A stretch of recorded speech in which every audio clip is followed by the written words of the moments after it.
Diawali dengan memperlihatkan sebuah kasino yang di situ ada seorang pemain yang secara terus-menerus menang tanpa kalah sedikit pun, di mana sang manajer kasino pun memperbesar kamera pengawasnya untuk memastikan siapa itu. Dan setelah melihat cincin yang terus dimainkannya, sang manajer pun akhirnya sudah bisa memastikan bahwa pria itu adalah seorang pemain yang tidak akan pernah kalah dalam permainan apapun, tidak memiliki foto identitas yang jelas, tapi namanya sangat terkenal dan disegani oleh para pemain dunia perjudian. Dialah sang dewa judi, Ko Chun.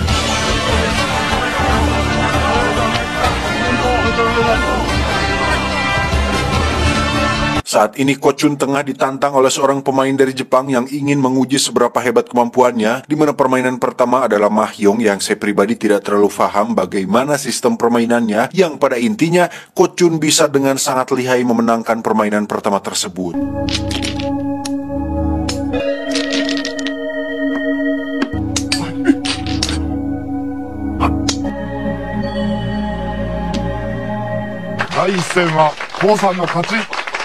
Permainan kedua adalah permainan dadu, di mana si pria Jepang ini bertukar posisi dengan anak buahnya yang memang seorang pemain dadu profesional, yang jika dilihat dari tato dan gerakan tangannya, jelas dia bukanlah pemain dadu yang ecek-ecek. Saat itulah kita akan melihat betapa tajamnya insting seorang god of gambler, di mana julukan yang disandangkan padanya jelas bukan sekedar isapan jempol belaka, karena telinganya jelas lebih peka dari orang normal, yang membuat Ko Chun sudah bisa menebak hasil dari kocokan wanita tersebut.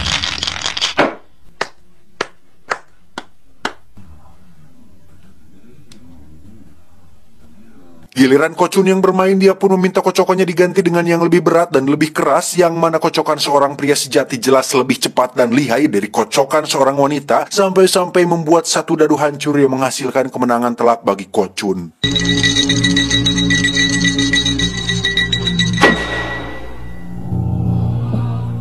Sasuga Bakushi no Kami, Kotaeroku. Tantangan tersebut ternyata bukan tanpa alasan, di mana pria Jepang ini faktanya ada maksud tersembunyi, yakni meminta bantuan kepada Ko Chun untuk mengalahkan seorang gambler asal Singapura yang telah membuat ayah si pria Jepang ini bangkrut dan tewas karena bunuh diri. Joko, ni諗清楚啊，陳金城為人咁陰險，特別賭術。Karena Ko Chun adalah tipikal orang yang tidak tegaan, apalagi si pria Jepang ini sempat akan bunuh diri juga. Akhirnya Ko Chun mau membantunya, dan sebagai hadiah si pria Jepang pun memberikan bodyguard terbaiknya, yakni seorang pria Vietnam bernama Lu Wung. Kita panggil saja Dragon. Ini orangnya. Di mana Dragon yang memiliki basic di militer pun ditugaskan untuk menjaga dan melindungi Ko Chun sampai tiba waktunya pertandingan.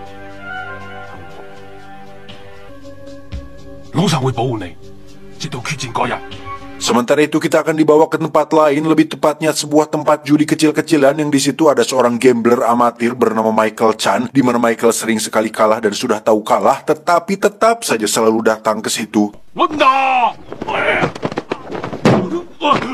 Sore harinya Michael pun terlihat sedang bersama pacarnya yang bernama Jane. Ini parasnya, di mana saat mereka sedang berjalan di jalan kecil, muncullah seorang pria India yang membawa 2 ekor anjing galak yang membuat Jane ketakutan dan sudah tahu salah tetapi enggan untuk meminta maaf. Alhasil, Michael bersama sahabatnya pun berencana untuk mengerjai si pria India dengan membuat sebuah jebakan supaya dia terjatuh dan terguling, di mana pagarnya sengaja ditaruh kaleng agar saat dia jatuh mereka bisa mengetahuinya.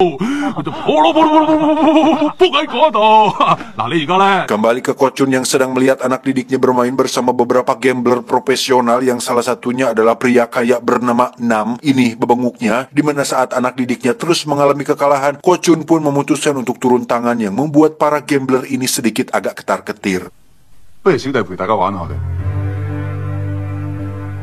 Sebagai seorang god of gambler, Ko Chun nyatanya tidak selalu serius dalam setiap permainan. Bahkan ketika kartunya jelek, Ko Chun dengan santainya menggos para gambler ini dengan menaikkan taruhannya, yang secara mengejutkan membuat para gambler ini mundur tanpa tahu bahwa kartu Ko Chun benar-benar sangat jelek.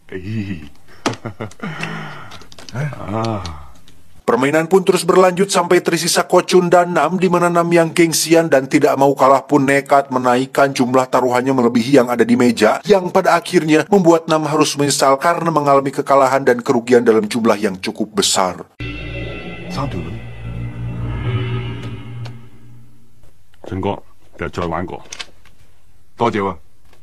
Ko Chun yang sudah paham watak Nam pun sadar betul jika Nam pasti tidak akan ikhlas dengan kekalahannya, sehingga Ko Chun sengaja memerintahkan supirnya untuk pulang duluan, sedangkan dirinya akan pulang naik kereta api. Dan benar saja, Nam pun menugaskan anak buahnya untuk mencegat mobil Ko Chun yang ketika berhasil dicegat, si supir pun terpaksa buka suara bahwa Ko Chun telah naik kereta api.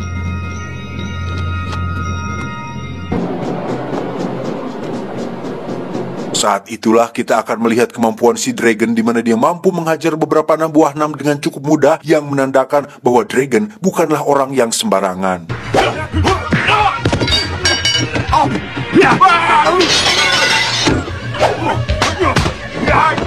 Khawatir dengan anak buah Nam yang lain, Ko Chun pun menugaskan Dragon untuk mengurusi sisanya, sedangkan dia sendiri memutuskan turun di sebuah tempat terpencil di pinggiran kota, yang ternyata itu adalah jalanan kecil yang sering dilewati Michael, yang secara kebetulan ada si pria India bersama dua anjing galaknya.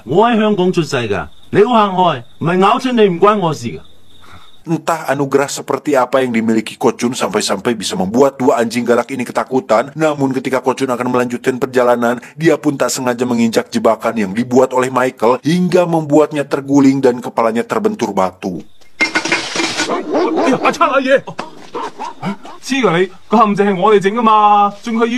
Rasa ini tanggung jawabnya, Michael pun terpaksa membawa Ko Chun ke rumah kumuhnya, di mana saat mereka memeriksa dompetnya, di sana tidak ada KTP atau nomor kerabat yang bisa dihubungi, sehingga Michael dan kawan-kawan terpaksa harus mengurusinya sampai Ko Chun benar-benar pulih kembali.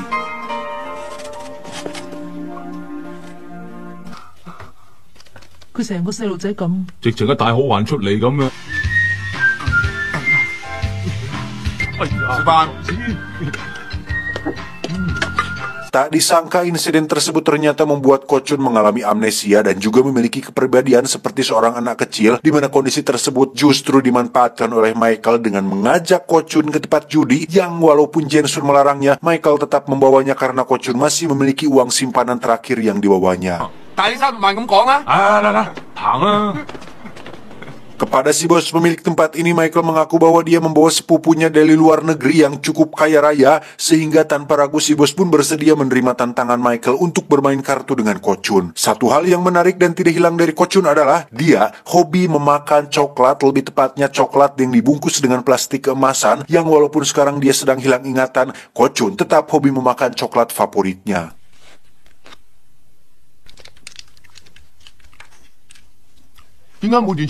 Saatnya bermain, Michael dan si sahabat pun terus mengapitnya dan memberitahu supaya Ko Chun bermain hati-hati dan jangan asal menaikkan jumlah taruhan, di mana si bos yang melihatnya pun lama-lama menjadi kesal dan menyuruh mereka berdua untuk diam saja dan biarkan Ko Chun bermain sendiri. Dan hebatnya adalah, meskipun Ko Chun sedang hilang ingatan, kemampuan insting dan tingkat kepekaannya sebagai seorang dewa judi ternyata tidak ikut hilang, di mana pada momen ini wajah Ko Chun terlihat sangat serius seperti sedang benar-benar mengeluarkan seluruh kemampuannya, yang akhirnya membuat Michael dan kawan-kawan untung besar dari permainan tersebut.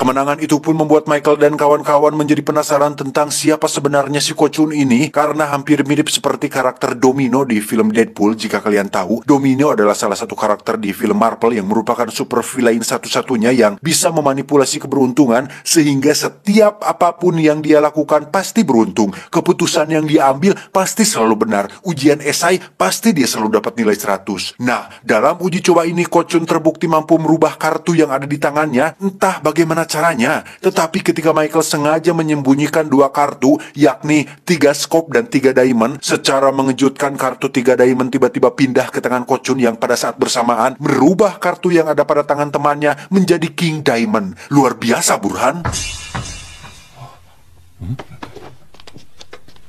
Dari situ Michael dan kawan-kawan pun terus memanfaatkan Ko Chun dengan bermain judi di tempat yang berbeda, hingga akhirnya mereka berhasil meraup keuntungan yang sangat banyak dan mampu membeli sebuah mobil untuk pertama kalinya.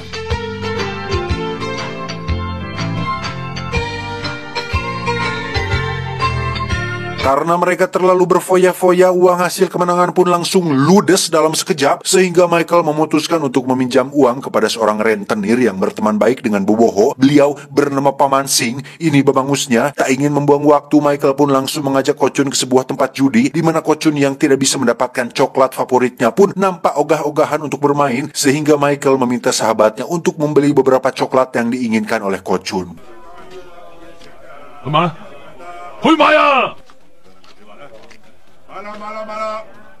Saat keluar dari toilet, Michael pun sangat dibuat terkejut saat mengetahui Ko-chun telah menghabiskan seluruh uang taruhannya, yang dimana hal itu adalah bentuk kekesalan Ko-chun yang tidak bisa mendapatkan coklat favoritnya. Alhasil, Michael yang kesal pun meninggalkan Ko-chun di pinggir jalan, dimana saat Michael akan pulang, dia pun tak tega jika harus meninggalkan Ko-chun sendirian, sehingga dia memutuskan untuk kembali dan mengajak Ko-chun untuk pulang bersamanya.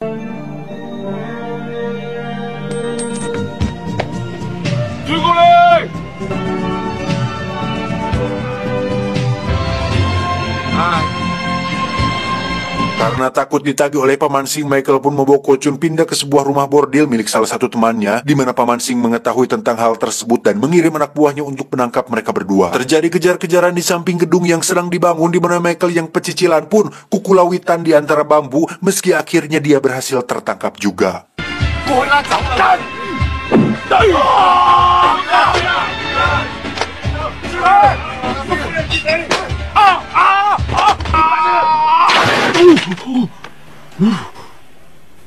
Esoknya, Jen pun datang ke tempat Paman Sing untuk meminta Michael dilepaskan, di mana Jen mengatakan bahwa dia sudah membawa seseorang yang akan menjadi jaminan untuk Michael, yaitu sang God of Gambler, Ko-chun.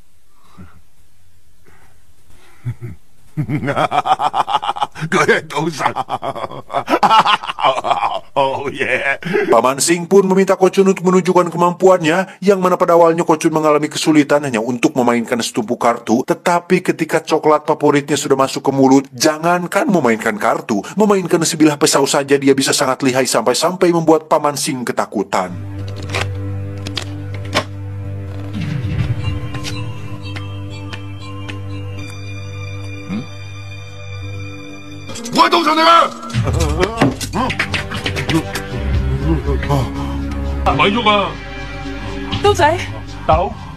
Setelah Michael berhasil dilepaskan, kita akan dibawa ke rumah Ko-chun, di mana di situ ada seorang wanita cantik bernama Yuli yang merupakan kekasih dari Ko-chun, dan tak lama muncul ajudan atau orang kepercayaan Ko-chun bernama Yi, kita panggil saja Samsul. Ini bebenguknya, ternyata selama ini Samsul merupakan duri dalam daging oleh karena dia memiliki rasa iri terhadap kesuksesan yang dimiliki oleh Ko-chun, sehingga dengan tidak adanya Ko-chun saat ini membuat Samsul mulai memiliki niat jahat, yakni ingin menguasai semua harta Ko-chun dan juga memiliki kekasihnya, yakni Yuli.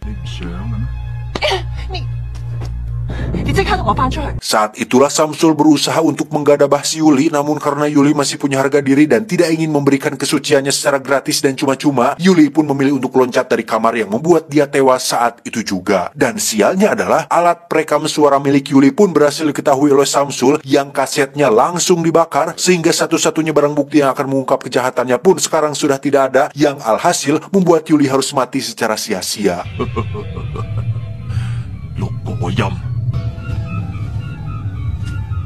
Dan betapa edannya si Samsul ketika dia memutuskan untuk bekerja sama dengan si Nam, di mana Samsul meminta Nam untuk mengerahkan sumber daya dan pasukannya untuk mencari dan membunuh si Ko-chun, sehingga hartanya akan dibagi dua, 50-50 antara Nam dan si Samsul.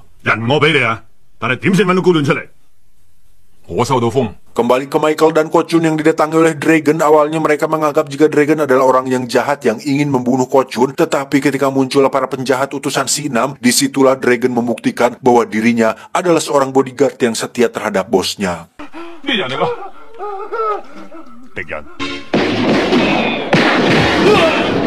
Baku tembak dan kejar-kejaran pun terjadi yang membuat mereka semua berpencar, di mana Ko-chun yang ketakutan mendengar suara berisik tembakan pun memilih untuk bersembunyi dan menjauhkan diri dari konflik, yang justru mempertemukan dia dengan si Samsul yang sadar jika Ko-chun sudah hilang ingatan, sehingga Samsul memutuskan untuk membunuhnya saat itu juga. Tapi tiba-tiba Ya, Michael berhasil membuat Samsul tak sadarkan diri. Ketika Ko-chun lari ke arah lain, di situ ada Dragon yang sedang kesulitan, bahkan nyaris tewas jika saja tidak ada yang menolongnya. Di mana saat Dragon meneriaki Ko-chun untuk mengambil sebuah pistol, disitulah sedikit ingatan Dewa Judi pun muncul dan...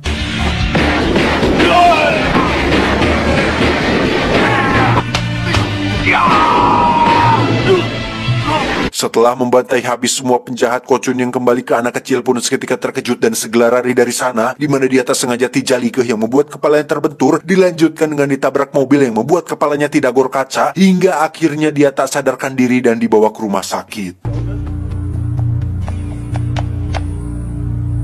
Akibat insiden tersebut, Ko-chun akhirnya bisa mengingat kembali siapa dirinya yang sebenarnya, di mana saat siuman di situ sudah ada si Samsul yang mengatakan bahwa selama Ko-chun menghilang, Yuli mengalami depresi berat yang membuat dia akhirnya nekat bunuh diri dengan loncat dari kamar atas, yang padahal kita semua tahu bahwa benguk si Samsul ini telah ngawadul dan telah menjadi seorang pengkhianat yang tidak tahu diuntung.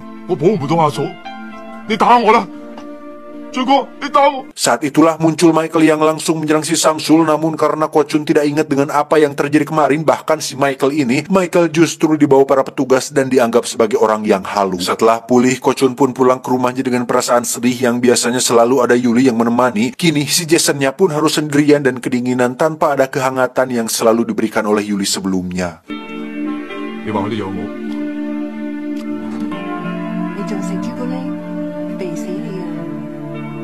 Samsul sendiri senang bersama Nam untuk menjalankan rencana baru mereka. Anda ingat dengan si pria Jepang yang meminta Ko-chun untuk bertarung dengan seorang gambler dari Singapura? Ya, ternyata Nam mengenal dekat gambler tersebut. Beliau bernama Chan Kam-sing. Kita panggil saja Kam-sing. Duel Ko-chun dan Kam-sing ternyata sudah tersebar kemana-mana, di mana para judi maniak melakukan taruhan pada pertarungan akbar tersebut, yang pastinya akan menghasilkan lebih banyak cuan. Nah, barulah setelah Kam-sing berhasil menang dalam duel itu, Nam akan membunuhnya, sehingga keuntungan mereka akan jadi double. Taruhan menang, harta Ko-chun pun juga akan dikuasai. Dan untuk memastikan kemenangan Abah Kam-sing, Samsul sudah memesan sebuah kacamata khusus berikut dengan kartunya, di mana kacamata tersebut memiliki teknologi yang bisa membuat pemakainya melihat tembus pandang, sehingga dewa judi sekalipun tidak akan memiliki peluang untuk bisa memenangkan pertandingan nanti.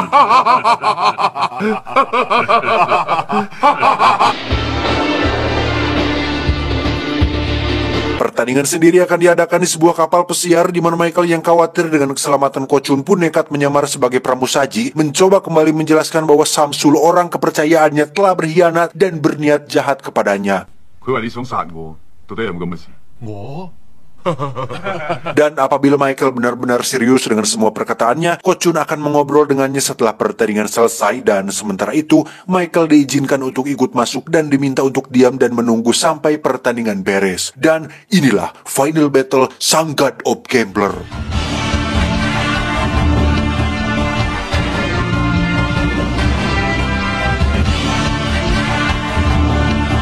Permainan pun dimulai dengan masing-masing dari kedua belah pihak yang memeriksa kartunya, yang tentu saja Samsul sang pengkhianatlah yang akan memeriksa kartu-kartu tersebut, yang sudah jelas itu merupakan kartu khusus yang telah disetting sebelumnya.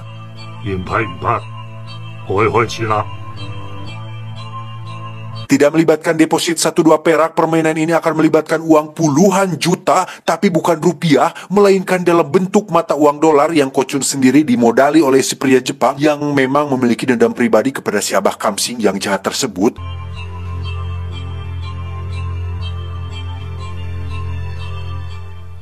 Babak pertama pun dimulai dengan uang taruhan 20.000 dolar, di mana Kam-sing yang bisa melihat setiap kartu pun jelas bisa menebak dengan mudah, sehingga ketika kartunya jelek, Kam-sing pun memilih untuk mundur pada babak pertama tersebut.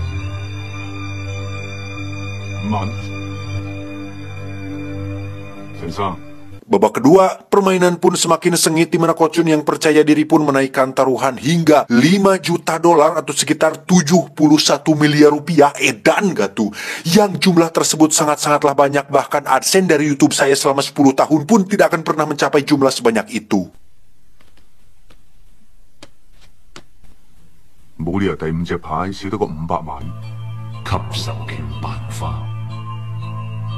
Dan lagi-lagi, Ko Chun kalah dalam babak kedua ini karena seperti yang sudah saya jelaskan di awal, Kam Sing dengan kacamatanya jelas memiliki peluang kemenangan sebesar 100% bahkan melawan seorang dewa judi sekalipun.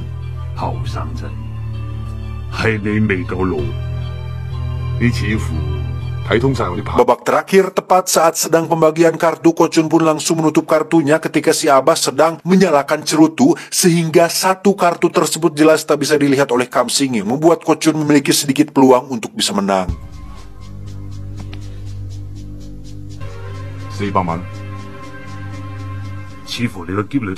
Karena modal dari si pria Jepang sudah habis, Ko Chun pun nekat menaruhkan sertifikat rumah dan semua aset barang berharganya yang nilainya lebih dari 700 miliar rupiah milik pribadinya, sehingga Kam Sing yang merasa percaya diri pun ikut dengan taruhan tersebut, sehingga sekarang adalah babak penentuan untuk melihat siapakah orang yang akan mewek pada pertandingan ini.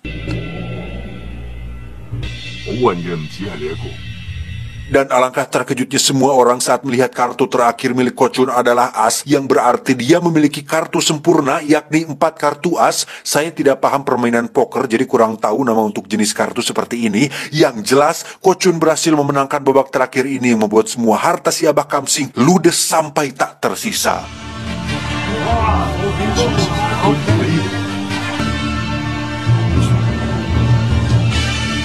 Tak hanya itu, Ko Chun akhirnya membuka sebuah fakta bahwasannya kacamata khusus milik si Abah Kam Sing ternyata dibuat sekitar 2 tahun yang lalu, sehingga kacamata tersebut termasuk barang lama, di mana Ko Chun sendiri memakai alat yang sama buatan Jerman yang dibuat dalam bentuk soft lens seharga lebih mahal dari milik si Kam Sing. Saat itulah Ko Chun berbisik kepada Samsul dengan mengatakan, "Dasar pengkhianat kamu," lalu memberikan sebuah pistol mainan, sehingga ketika Samsul dikira akan membunuh Kam Sing, Kam Sing pun dengan cepat mengeluarkan pistol dan menembak si Samsul hingga dia tewas saat itu juga.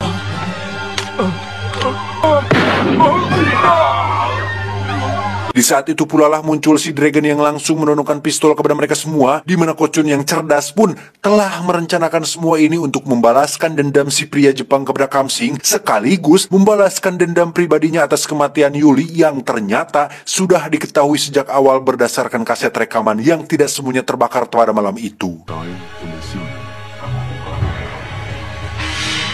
Setelah semua berakhir, si pria Jepang pun sangat berterima kasih kepada Ko Chun yang telah membuat si Kam Sing miskin dan akan dipenjara, di mana saat Ko Chun akan diberi sebagian uang dari kemenangan tersebut, Ko Chun pun menolaknya dan hanya ingin dibelikan satu coklat favoritnya, dan juga ingin agar Dragon menjadi bodyguard sekaligus orang kepercayaannya yang baru. Saat itu jugalah Michael memanggil Ko Chun, namun dengan kembalinya ingatan dia dan kehidupannya sebagai seorang god of gambler, mustahil bagi dia untuk bisa mengingat Michael yang bukan siapa-siapa, sehingga ya sudahlah, mungkin ini nasibnya. Michael pun kembali ke kehidupannya seperti biasa, yakni seorang pengangguran yang suka main judi, yang untuk rokok satu batang saja dia tidak punya, apalagi untuk modal bermain judi. Dan tiba-tiba muncullah Ko Chun bersama nenek Michael yang sudah dibelikan kalung emas 50 gram, di mana Ko Chun selama ini pura-pura tidak mengingatnya sampai rencana balas dendamnya selesai. Dan mulai sekarang, Michael dijadikan murid sekaligus partner yang memiliki potensi untuk bisa melanjutkan gelarnya sebagai dewa judi selanjutnya.